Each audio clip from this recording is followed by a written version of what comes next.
বাংলাদেশের মানুষ বিশ্বের মধ্যে মনে হয় সবচেয়ে এক নম্বরের বিজনেসম্যান আমার কাছে মনে হয়। যেইখানে একটা পতাকা, এই সাইজের একটা পতাকা, বাংলাদেশের একটা পতাকা 50 টাকা থেকে 100 টাকা। আর বর্তমান সময়ে এই একটা ফিলিস্তিনের পতাকার কিনতে গেলে পাওয়া তো যাই না, যদিও আপনারা পান, কিনতে যান, একটা এতটুকু একটা সাইজের পতাকার দাম রাখতেছে তারা 400 টাকা, 500 টাকা, 300 টাকা। এর নিচে পাওয়াই যাইতেছে না একটা পতাকা। ভাই, সামান্য একটা পতাকা, এই কাপড়, এইটুক কাপড়ের পতাকা বানাইতে আপনার কয় টাকা খরচ হয়েছে?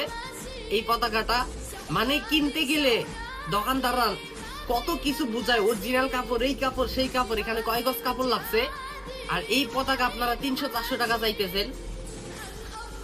মানে বিবেক থাকা দরকার। আপনারা এই পতাকাটা কি আমরা কি ব্যবসা করার জন্য আপনাদের কাছ থেকে কিনতে গেছি?